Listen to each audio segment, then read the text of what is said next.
말씀 보시겠습니다. 오늘 말씀은 사무엘상 17장 31절에서 40절 말씀입니다.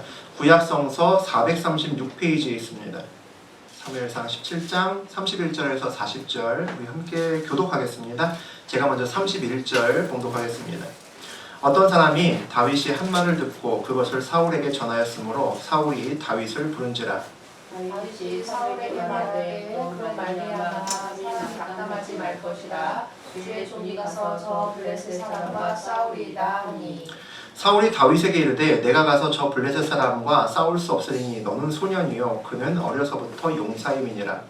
다윗이 사울에게 말하되 주의 종이 아버지의 양을 지킬 때에 사자나 곰이 와서 양떼에서 새끼를 물어가면 내가 따라가서 그것을 치고 그 입에서 새끼를 건져내었고 그것이 일어나 나를 해하려고 하면 내가 그 수염을 잡고 그것을 쳐 죽였나이다. 주의 종이 사자와 곰도 쳤은즉 살아계신 하나님의 끈을 모욕하는 이 할례받지 않은 블레셋 사람이니까 그가 그 짐승의 하나와 같이 되리라. 또 다윗이 이르되 여호와께서 나를 사자의 발톱과 곰의 발톱에서 건져내었은즉 나를 이 블레셋 사람의 손에서도 건져내시리이다. 사울이 다윗에게 이르되 가라 여호와께서 너와 함께 계시기를 원하노라.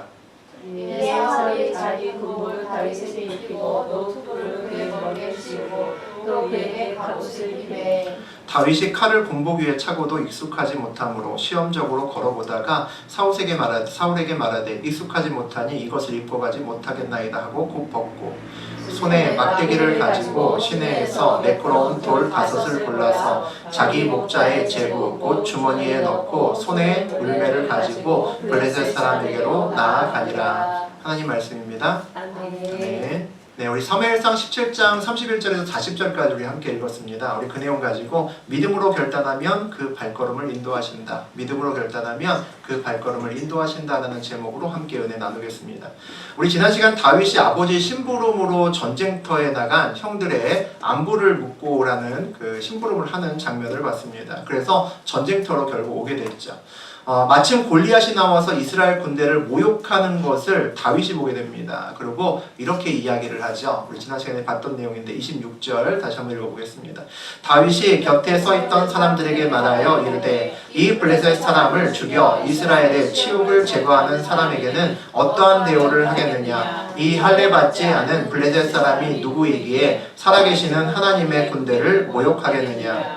어찌 보면 너무나 당연한 말이죠. 이스라엘 입장에서는 이 다윗의 말이 바이블과 같은 너무 당연한 말입니다. 이스라엘에게 모욕을 주는 블레셋 사람을 죽이는 것이 너무나 당연한데 무슨 보상을 주겠느냐라고 이야기를 하는 거죠. 이 할례받지 않은 이방인 블레셋 사람이 누구이길래 감히 겁도 없이 하나님의 군대를 이렇게 모욕하고 있느냐라고 소리를 버럭 지릅니다. 너무나 당연한 말인데 이스라엘 사람들은 이 말을 듣고 모두 다 의아하게 여깁니다. 이상하게 여기죠. 40일같이 매일 들었기 때문입니다. 40일 동안 매일같이 골리앗이 계속 똑같은 말로 조롱해도 아무도 이렇게 이야기하는 사람이 아무도 없었기 때문이죠. 다윗의 형 엘리압은 지난 시간에 이 말을 듣고 심지어 화를 냅니다. 다윗에게 네가 정말 교만하고 마음이 진짜 약하구나 그러면서 막 욕을 한 바가지를 막 퍼대죠. 다윗 주변의 사람들이 다윗은 보지 못하고 있다고 생각하는 것이 무엇일까요? 골리앗이죠. 골리앗입니다. 사람들은 다윗이 골리앗이 진짜 누군지 잘 모르고 이런 소리를 한다고 생각을 하고 있는 겁니다. 다윗의 말에는 골리앗이 아니라 오늘 보니까 이 블레셋 사람이라고 되어 있습니다. 다른 이스라엘 사람들도 보통의 그냥 블레셋 사람들이 이렇게 모욕을 준다면 참고 있지 않을 겁니다. 너도 나도 칼 들고 창 들고 나가서 싸우겠죠. 문제는 골리앗이 보통 블레셋 사람이 아니라는 데 있습니다.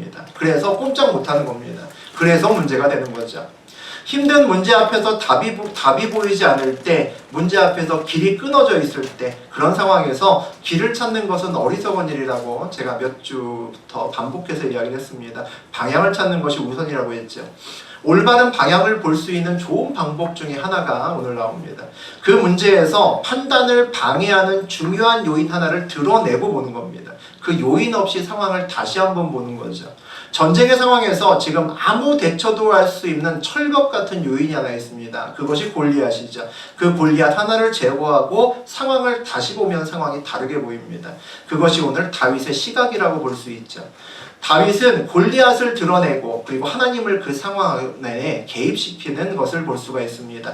골리앗을 그냥 블레셋 사람 하나로 바꾸고 블레셋 사람을 할례받지 않은 이방인으로 규정을 합니다. 그리고 이스라엘을 하나님의 군대로 바꿔놓고 상황을 다시 보는 거죠. 이렇게 상황을 재해석하면 방향이 보이기 시작한다는 겁니다. 이스라엘 진영에 처음으로 유일하게 골리앗과 싸우겠다고 하는 사람이 드디어 40일 만에 생겼습니다. 그 소문이 삽시간에 퍼졌겠죠. 사울의 귀까지 들어갑니다. 우리 31절 보겠습니다. 어떤 사람이 다윗이 한 말을 듣고 그것을 사울에게 전하였으므로 사울이 다윗을 부른지라. 사울이 다윗을 불렀다라고 되어 있습니다. 재미있는 것 중에 하나는 지금이 사무엘 시대가 가고 이제 사울의 시대가 시작되었죠. 지금 성경 이야기를 이끌어가는 요 장을 이끌어가는 주인공도 원래는 사울입니다. 사울이 전체 이제 그 주도권을 잡고 있는 자죠. 그런데 이 블레셋과의 어떤 전투씬, 하나의 영화로 봤을 때 이 전투씬에서 31절에 가야 처음으로 사울 앞에 카메라가 들이대기 시작합니다. 그 전까지는 사울의 이야기는 나와도 사울이 무대의 중앙에 카메라의 얼굴을 보이지는 않았다는 거죠. 그동안에 다윗의 아버지 이새도 나왔고 골리앗도 여러 차례 나왔고 다윗도 나왔고 다윗의 형 엘리압도 나왔습니다. 또 이스라엘 병사 1, 2, 3번도 나왔습니다. 그런 사람들이 온갖 사람들이 다 등장해서 한마디씩 하면서 이 전쟁을 이야기를 했습니다. 그런데 정작 사울은 이제 31절에서 처음 등장해서 말을 하기 시작합니다. 이 블레셋과의 전쟁에서 이스라엘의 대표는 사울왕인데 성경은 이 왕에게 사울에게 생각보다 별로 관심이 없다는 거죠. 영화에서 카메라는 권력순도 아니고 자리순도 아닙니다. 돈을 많은 순으로 가서 촬영분을 뽑지 않죠. 중요한 순서대로 갑니다. 주인공에게 가장 많은 촬영분을 할애하고 그 다음에 주인공과 깊은 연관이 있거나 그와 관계된 사람의 순서로 많은 촬영을 하게끔 되어 있습니다. 오늘 블레셋과의 전투는 그렇게 성경에서 다루어지고 있다는 거죠. 이 성경의 주인공, 이 전쟁의 주인공은 사울이 아니라 다윗이라는 것을 볼 수 있습니다. 사울이 왕인데도 그가 이 전쟁에서 존재감이 다윗에 의해서 밀려나가고 있다는 생각을 할 수 있는 거죠. 네, 우리 32절과 33절 같이 보겠습니다. 다윗이 사울에게 말하되 그로 말미암아 사람이 낙담하지 말 것이라. 주의 종이 가서 저 블레셋 사람과 싸우리이다 하니 사울이 다윗에게 이르되 내가 가서 저 블레셋 사람과 싸울 수 없으리니 너는 소년이요 그는 어려서부터 용사이니라. 양치는 목동 다윗이 전쟁터에서 오히려 왕을 위로합니다. 그렇죠. 뭐라고 얘기를 하냐면 그로 말미암아 사람이 낙담하지 말 것이라. 주의 종이 가서 저 블레셋 사람과 싸우리이다 라고 이야기를 합니다. 골리앗으로 인해서 낙담하지 마십시오. 왕이시여 왕의 종인 내가 나가서 저 블레셋 사람과 싸우겠습니다. 뭐 이렇게 얘기를 하는 거죠. 사울이 위로를 받았을까요? 아니면 어이가 없었을까요? 어이가 없었겠죠. 사울은 키가 크고 한 덩치하는 사람입니다. 이 사울 왕도 역시 이스라엘에서는 용맹하고 전사 중에 한 명입니다.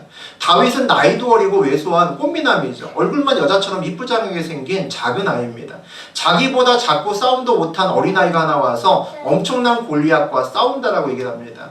위로가 될 리가 없겠죠. 세상 물정 모르는 어린아이가 객기를 부리는구나 이런 생각이 들었을 겁니다. 사울이 어이가 없어서 다윗에게 핀잔을 주는 말을 볼 수 있습니다. 너는 저 블레셋 사람과 싸울 수 없으리니 너는 소년이요 그는 어려서부터 용사이다 라고 이야기를 합니다. 너는 자격이 안 돼 라고 얘기를 하는 거죠. 너는 아직 애고 저 골리앗은 어려서부터 용사였어. 싸움의 달인이야 라고 얘기하는 거죠. 말도 안 되는 얘기하지 말고 집에 가서 그냥 양이나 쳐라 라고 사울이 돌려보냅니다. 34절과 35절 보시겠습니다. 다윗이 사울에게 말하되 주의 종이 아버지의 양을 지킬 때에 사자나 곰이 와서 양떼에서 새끼를 물어가면 내가 따라가서 그것을 치고 그 입에서 새끼를 건져내었고 그것이 일어나 나를 해하려고 하면 내가 그 수염을 잡고 그것을 쳐 죽였나이다. 다윗이 사울이 자기를 가볍게 보는 거에 대해서 항의를 합니다. 양떼를 치다 보면 사자나 곰과 같은 맹수가 새끼를 물어가기도 한다는 거죠. 그때 자기가 그 새끼를 건져내고 그들과 싸웠다는 겁니다. 다윗이 양을 치던 때에 대해서 사울에게 이야기를 합니다.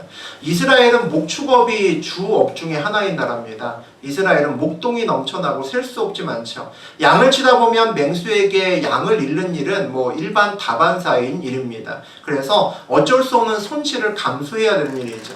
사업을 할 때 공장을 돌릴 때도 손실률이 있습니다. 공장도 손실률이 당연히 있을 수밖에 없고 손실률이 뭐 10%면 10%, 8%면 8%, 그 이하에서는 아무도 이야기하지 않습니다. 너무나 당연한 것이기 때문이죠. 양떼를 맡길 때도 마찬가지일 겁니다. 내 양떼를 누구에게 맡길 때 일정 부분의 손실이 일어나는 것은 감안해야 되는 겁니다. 욕하면 안 되는 거죠. 그러고 맡깁니다. 암묵적인 룰이 서로 있다는 거죠. 그러니까 양떼에서 양의 새끼를 맹수가 물어갔다고 해서 그 양의 새끼를 지키기 위해서 가서 그 맹수와 싸우는 미련한 짓을 하는 사람은 거의 없습니다. 그런데 다윗은 양떼를 위해서 자신을 던졌다라고 이야기합니다. 오버하는 일이다라는 느낌이 들죠. 또 곰과 사자와 다윗이 싸웠다고 하는데 이기는 경우는 더 이상한 일입니다. 성경에서도 사사기에서 우리 삼손 다룰 때 삼손 정도는 돼야지 가능한 일이죠. 삼손은 막 그 사자를 막 찢어서 죽였잖아요. 그죠? 낙이 턱 뼈어나가지고 막 1000명을 때려잡고 막 그랬죠. 뭐 그 정도의 전설적인 위인이 아닌 다음에야 이런 일은 사실 있기 어려운 겁니다. 그런데 다윗은 사자와 곰하고도 맞짱 떠서 이겼다라고 이야기합니다. 다니엘 기도회를 통해서 많은 간증자들을 우리가 봅니다. 그들의 삶의 이야기를 들으면 놀랍습니다. 야, 하나님이 저렇게 응답도 하시는구나. 진짜 대단하다. 사실 그들의 이야기를 들으면 우리 속마음은 성경에서 다윗의 이야기나 삼손의 이야기를 보는 것과 별반 차이가 없습니다. 그럴 만큼 하나님이 그들의 삶에서 놀랍게 역사하시는 과정을 본다는 거죠. 그런데 그 사람들의 그 간증의 이야기를 잘 듣다 보면 그들의 인생 중간중간에 하나님의 놀라운 역사가 있지만 그 역사의 앞에 뭐가 있냐면 일반 사람들이 하지 않는 의아한 이상한 결단의 순간이 있다는 거죠. 그들은 그 속에서 남들이 하지 않은 이상한 결단을 하는 모습을 우리가 봅니다. 인생의 선택의 기로에서 문제를 세상의 시각이 아니라 하나님의 시각으로 다시 보는 과정이 그들에게는 있습니다. 그리고 그것을 재해석하고 믿음의 결단으로 반응을 합니다. 그러한 결단을 통해서 그들은 하나님을 더 깊이 만나는 길로 인도를 받음을 알 수 있고 그 이후에 또 놀라운 결단을 다시 한번 하게 됨으로써 하나님의 은혜를 보는 과정들을 우리가 보았습니다. 많은 간증자들의 이야기를 들으면서 우리는 그들이 저렇게 성공하는 모습을 보면서 아, 나도 저렇게 성공했으면 좋겠다라고 생각을 합니다. 저도 마찬가지고 여러분도 마찬가지일 겁니다. 그런데 그들의 믿음의 결단에 대해서 사실은 우리가 더 묵상해야 됩니다. 하나님의 반응을 일으킬 수 있는 그들이 선택했던 그 결단에 대해서 저 상황에서 나도 저들과 같이 결단할 수 있을까를 곰곰이 뒤돌아봐야 된다는 거죠. 그것을 더 묵상하고 그것이 나의 상황이 되었을 때 나의 믿음으로 먼저 준비해야 나중에 그와 같은 하나님의 은혜를 내가 맛볼 수 있는 겁니다. 하나님이 인도하시는 삶에서 눈앞의 위기에서 하나님을 믿고 믿음의 결단을 통해서 온전히 자신을 던져본 사람만이 알 수 있는 놀라운 은혜가 있습니다. 대부분의 사람들은 잃은 양을 찾기 위해 자기의 몸을 던지지 않습니다. 그런데 오늘 다윗은 자기의 생명을 던졌다라고 이야기를 합니다. 생명을 던졌기 때문에 그에 합당한 하나님의 은혜를 맛보았다라고 얘기를 하는 거죠. 믿음으로 반응하는 만큼 경험하는 그런 은혜가 있습니다. 그래서 우리는 믿는 만큼 볼 수 있고 믿는 만큼 하나님의 은혜를 체험할 수 있다라고 이야기를 하는 거죠. 우리 36절과 37절 보시겠습니다. 주의 종이 사자와 곰도 쳤은즉 살아계시는 하나님의 군대를 모욕한 이 할례 받는 않는 블레셋 사람들 이리 있다. 그가 이 짐승의 하나와 같이 되리이다. 또 다윗이 이르되 여호와께서 나를 사자의 발톱과 곰의 발톱에서 건져내었은즉 나를 이 블레셋 사람의 손에서도 건져내시리이다. 사울이 다윗에게 이르되 가라 여호와께서 너와 함께 계시기를 원하노라. 다윗은 자기가 골리앗에 이길 수 있는 이유를 두 가지로 얘기합니다. 첫 번째는 할례 받지 않은 블레셋 사람이라고 골리앗을 규정하고 그를 짐승에 비유를 합니다. 결국 하나님의 백성에게 위협이 될 수 없는 존재다라는 거죠. 그러니까 자기는 나가서 이길 수 있다라고 이야기를 합니다. 할례 받지 않은 족속에게 자기가 질 수가 없다라고 이야기를 하는 거죠.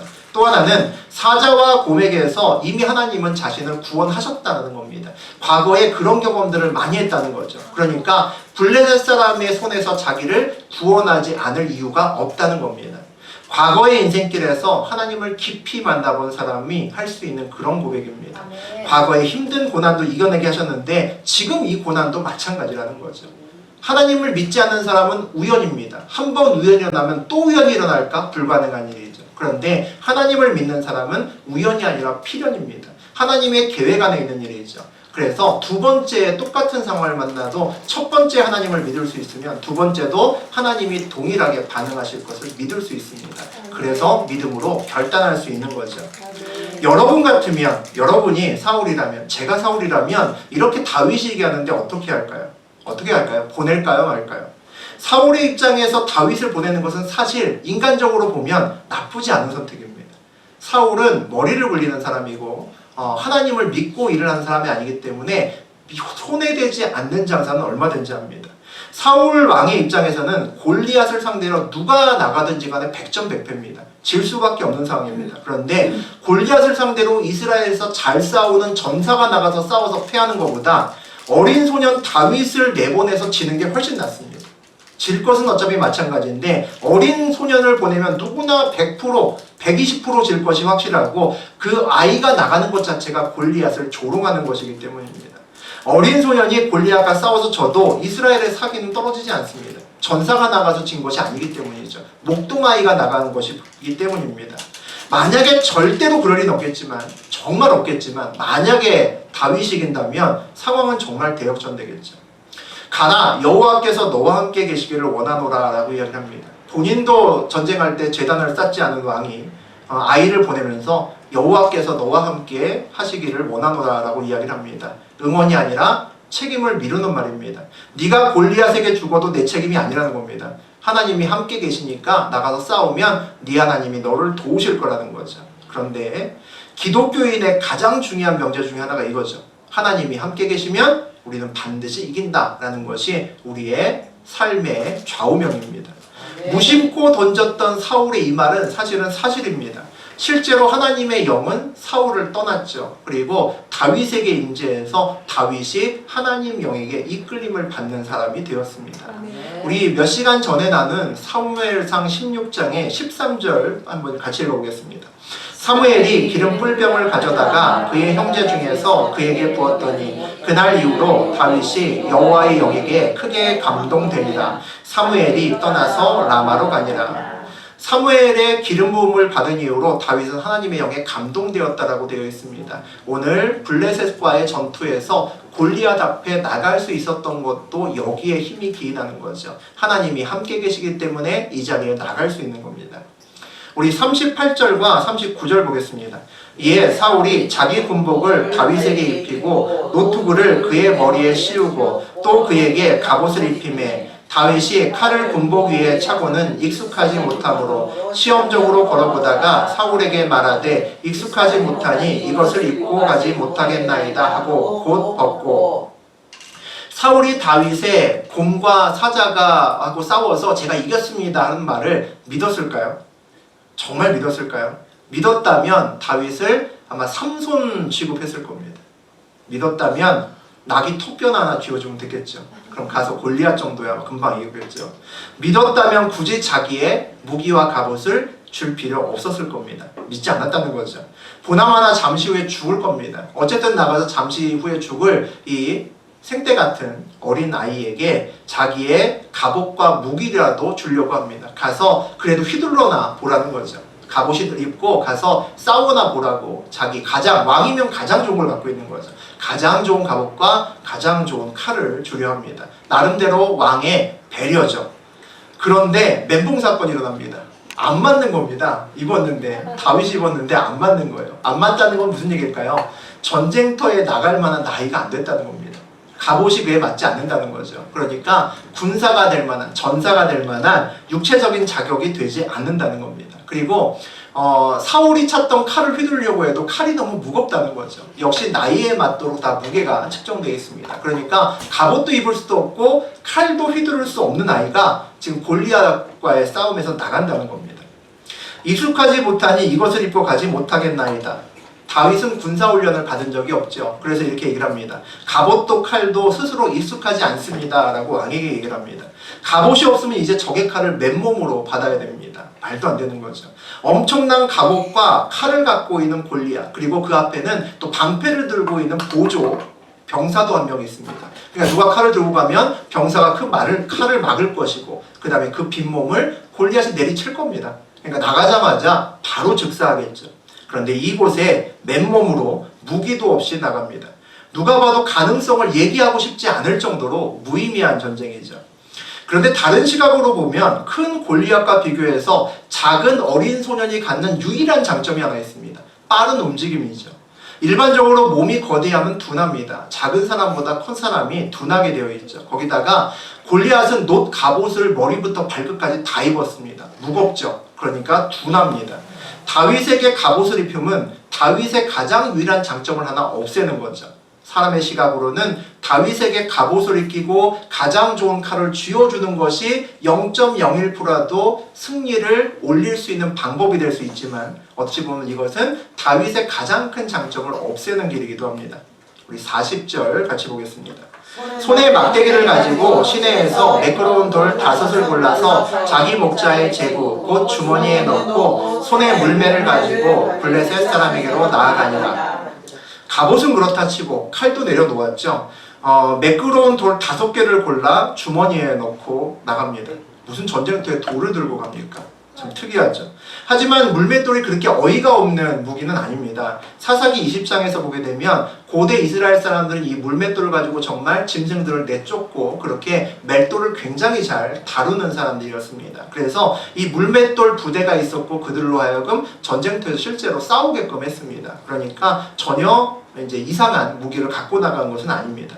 2개의 줄과 작은 돌을 얹어 놓을 수 있는 주머니로 구성되어 있는 물매를 가지고 나갑니다. 적정거리에서 돌을 돌려서 원심력을 이용하여 강하게 돌을 던질 수 있는 그런 무기죠.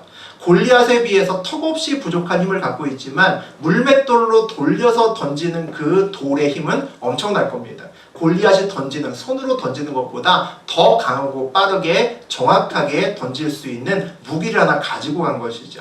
골리앗에 비해 부족한 힘을 원심력을 통해서 극복할 수 있는 하나의 무기를 가지고 나간 겁니다. 칼은 근접전을 할 때 필요하죠. 창도 거의 비슷합니다. 힘으로 아무도 당할 수 없는 골리앗에게 가까이 근접전을 해서 창과 칼로 싸운다면 아마 가능성 제로일 겁니다. 아무도 골리앗을 이기지 못하겠죠.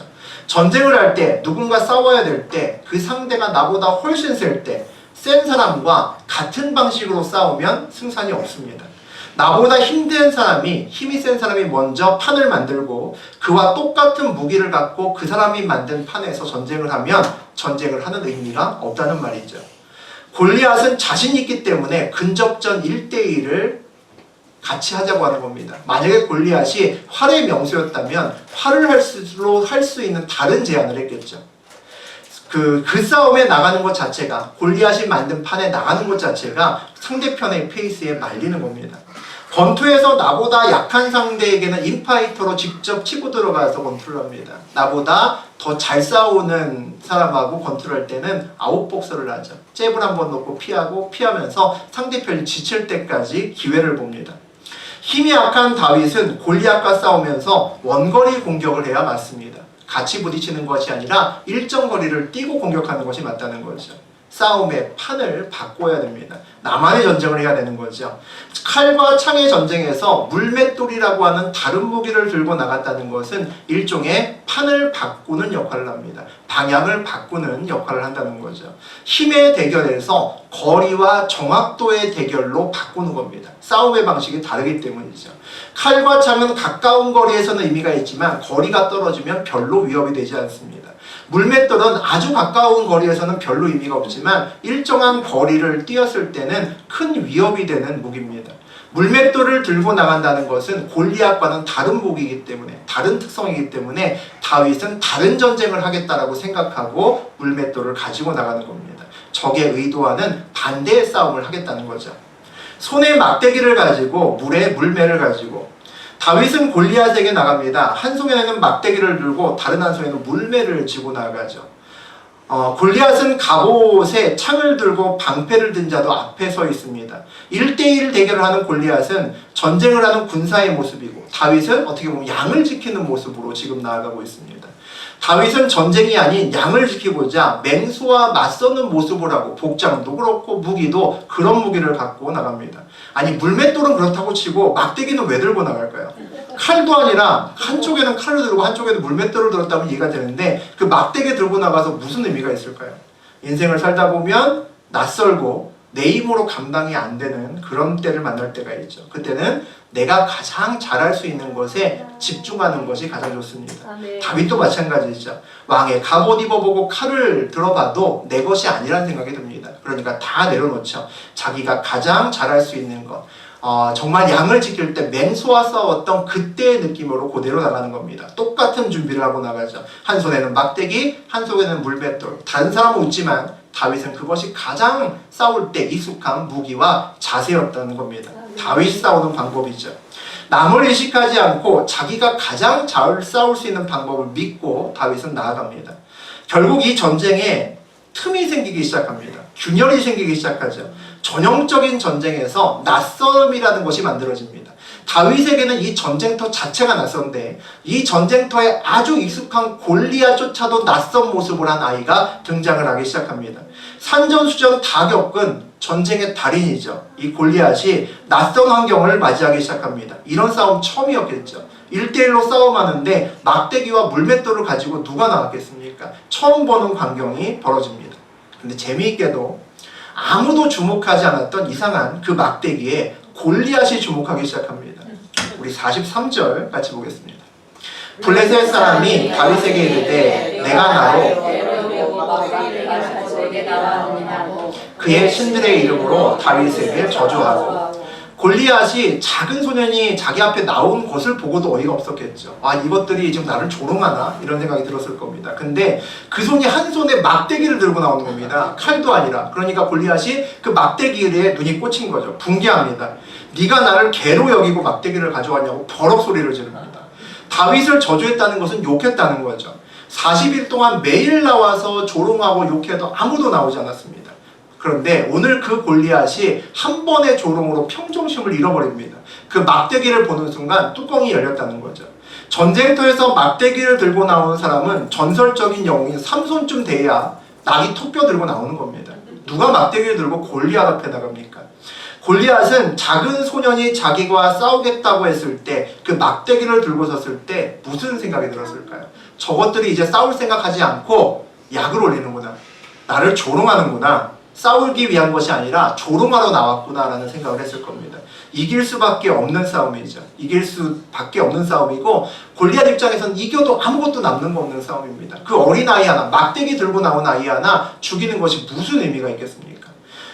나와 싸우려고 한 것이 아니라 조롱하러 나온 그 아이를 보고 어이를 상실했을 겁니다. 그런데 이 다윗의 막대기가 골리앗의 주의를 산만하게 하는 역할을 합니다. 다윗의 진짜 무기인 물맷돌이 보이지 않는 거죠. 그 막대기를 보는 순간에 물맷돌은 다 사라진 겁니다. 그 막대기만 쳐다보고 있는 거죠. 네가 나를 개로 여기느냐? 화가 났습니다. 만약에 골리앗이 전투적인 자세로 다윗과 싸웠다면 물맷돌은 별로 큰 무기가 아닙니다. 물맷돌 방어하면서 급소비만 맞고 싸우면 되는 겁니다. 손에 들고 나온 막대기 하나가 이 전쟁을 다윗의 판으로 바꾸어 놓았습니다. 군사들이 대치하고 전사가 나와서 싸우는 것이 아니라 들판에서 목동과 맹수가 싸우는 것으로 판이 바뀌었다는 겁니다.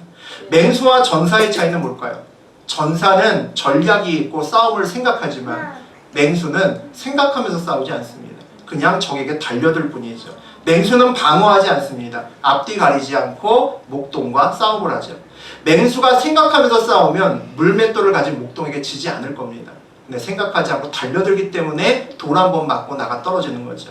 오늘 골리앗이 그 맹수처럼 달려드는 겁니다. 그래서 힘이 센데도 목동의 물맷돌에 맹수와 똑같이 한 방에 나가 떨어지는 거죠. 오늘의 전투에서 사실 막대기는 별 의미 없이 갖고 온 겁니다. 전쟁의 하등에 아무 도움이 되지 않습니다. 그런데 이 막대기 하나가 이 전쟁을 다른 방향으로 돌렸다는 거죠.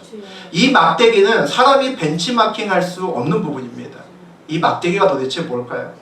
사무엘상 17장은 그 유명한 다윗과 골리앗의 전투입니다. 우리 전투에 이제 바로 이제 맞짱 뜨기 전에 장면까지 같이 보는데 17장에서 골리앗의 이름이 단 2번밖에 나오지 않습니다. 굉장히 재밌는 겁니다. 첫 번째 나오는 장면은 제일 앞쪽에 골리앗의 엄청난 외모를 설명할 때, 그게 키가 뭐 3m 가까이 되고 뭐 어깨에는 뭘 차고 있고 쭉 이렇게 설명했을 때 골리앗 이름이 한번 나오고, 두 번째는 전쟁터에 그 형들한테 도시락 전해주러 갔던 다윗이 골리앗의 목소리를 들었을 때, 그때 골리앗의 이름이 한 번 더 나옵니다. 다윗은 수십 번 이름이 언급되지만 골리앗은 단 2번만 언급됩니다. 나머지는 모두 뭐라고 언급되냐면 블레셋 사람이라는 이름 없는 이름으로 그렇게 불립니다. 다윗이 골리앗을 할례받지 않는 자, 그저 이방인 중의 하나로 규정하면서 새로운 시각을 제시합니다. 그가 양을 만날 때 만났던 이름 없는 맹수 중의 하나와 다를 바 없다라고 이야기를 하죠. 모든 사람이 골리앗의 이름 앞에서 떱니다. 아무것도 하지 못하죠. 그런데 다윗은 그의 이름을 부르지 않습니다. 그리고 오늘 성경은 다윗의 손을 들어줍니다. 다윗의 손을 들어서 성경책 또한, 하나님 또한 골리앗의 이름을 거의 부르시지 않고 블레셋 사람이라고 기록합니다. 하나님의 보시기에 그가 놀라운 골리앗이 전쟁 영웅이 아니라 하나님을 대적하는 그냥 짐승 하나, 이방인 하나에 불과하다라는 성경의 시각을 표현하고 있습니다. 또 하나 재미있는 것은 다윗의 이름은 수십 번 기록되어 있는데 사울도 세상 사람들도 다윗 이름을 기억하지 않는다는 겁니다. 사울도 세상도 다윗을 뭐라고 부르냐면 소년이라고 부릅니다. 사울은 골리앗의 이름은 그의 마음에 각인되어 있지만 다윗의 이름은 모릅니다. 하나님은 작은 소년 다윗의 이름을 주목하시지만 다른 사람은 그냥 작은 소년이라고 누구나 부릅니다. 누구에게 기억돼야 되는 이름이 될까? 생각해 볼 만한 일입니다. 세상에서는 아무 의미 없는 막대기를 하나님의 이름으로 나아가는 자가 붙들면 그 의미 없는 막대기 하나가 판을 바꿉니다. 그 막대기가 승리를 이끄는 시작이 된다는 거죠. 이것이 배후에 계신 하나님이 사건에 개입하시는 한 가지 방법입니다. 다윗과 골리앗의 이야기는 믿지 않는 사람들도 모르는 사람이 없는 이야기입니다. 다 압니다. 그만큼 기적적인 이야기고 사람들의 이목을 이끄는 이야기고, 그리고 인생의 역전을 보는 그런 이야기입니다. 어린 소년과 괴력의 골리앗과의 말도 안 되는 싸움. 근데 다윗이 이기는 거죠. 그러니까 사람들이 열광합니다.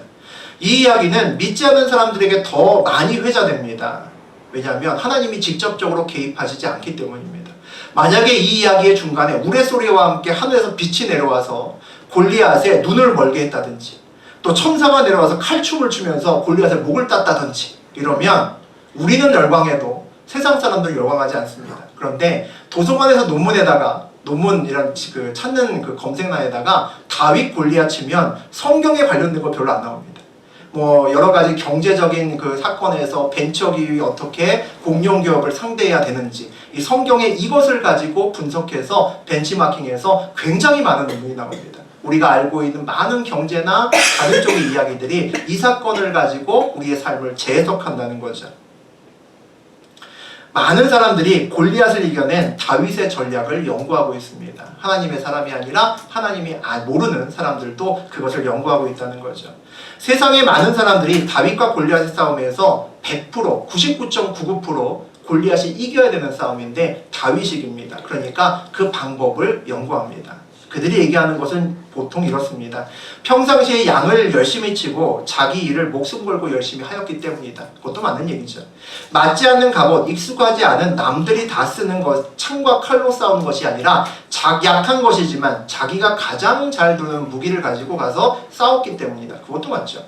무거운 갑옷을 입은 골리앗에 맞서서 갑옷을 벗고 기동성이라는 자기만의 장점을 살렸기 때문에 이길 수 있었다. 그것도 맞습니다. 그런데 이 전쟁의 결정적인 것은 골리앗의 흥분과 그리고 교만이 그 원인이 된 겁니다. 그것을 일으킨 것이 막대기죠. 믿음의 안경을 쓰지 않으면 이 막대기 역할이 보이지 않습니다. 아무도 주목하지 않습니다. 다른 사람들은 벤치마킹 할 때 막대기는 생각하지 않습니다. 왜냐하면 막대기에 주목하는 순간 그것은 우연으로 보이는 것이고, 그것을 통해서 이 상황이 바뀌었다면 우연을 통해서 바꾼 것이기 때문에 남들에게 하고 싶은 이야기가 사라지기 때문입니다. 막대기의 역할은 양들을 올바른 방향으로 몰기 위한 도구입니다. 오늘 다윗의 막대기는 다윗이 들었지만 하나님이 그 막대기를 드셨다는 거죠. 아멘. 다윗의 싸움을 하나님의 싸움으로 만드시는 방향 전환이 그 막대기를 통해서 일어났다는 겁니다. 아멘. 우리 잠언 16장 9절에 보면 우리 잘 아시는 말씀이 있습니다. 읽어보겠습니다. 사람이 마음으로 자기의 길을 계획할지라도 그의 걸음을 인도하시는 이는 여호와시니라. 우리가 믿음으로 결단하고 믿음으로 걸으면 계획은 내가 하지만 발걸음을 인도하시는 것은 하나님이구나 라는 걸 알게 된다는 겁니다. 내가 내 계획대로 하고 하나님이 나를 도우신다는 얘기가 아닌 거다 아시죠? 발걸음을 하나님께서 인도하신다는 것은 내가 계획한 게 의미가 없다는 겁니다. 나의 발걸음을 인도하시기 때문에 내가 이전에 내 머리로 했던 계획과는 전혀 다르게 흘러간다는 거죠. 나의 계획이 무의미하다는 겁니다. 하나님의 인도하시는 발걸음이 나의 계획을 무의미하게 만드는 것은 더 큰 하나님의 계획을 성취하기 위함입니다. 하나님께서 온전히 일하시는 거다라는 것을 우리에게 알려주기 위해서 하나님은 그렇게 일을 하십니다. 우리가 세상을 살아갈 때 낯설지만 두려워하지 않아도 되는 이유가 여기에 있습니다. 오늘 다윗은 믿음으로 골리앗과 싸우기로 결정하고 그의 생명을 걸었습니다. 그 이후의 발걸음은 하나님께서 인도하십니다. 그 싸움은 골리앗의 계획대로 진행되지도 않습니다. 사울의 계획대로 진행되지도 않았습니다. 다윗의 생각대로 진행되지도 않았습니다. 하나님의 계획대로 누구도 알 수 없는 방법으로 진행이 되는 거죠. 우리가 믿음으로 결단하고 나아간다는 것은 이후에 우리의 발걸음과 그 이후의 계획도 하나님께 맡긴다는 겁니다. 우리의 생각대로 되어지지 않아도 평안할 수 있는 것은 우리의 인생길에서 주님의 막대기가 우리 눈에 보이기 때문입니다. 주님의 개입이 보이고 그 길을 따라갈 때 우리도 놀라운 간증의 주인공이 될 수 있습니다. 놀라운 믿음의 간증자로 세워질 그날을 기억하면서 기대하면서 기도하시는 저하고 여러분 되셨으면 좋겠습니다.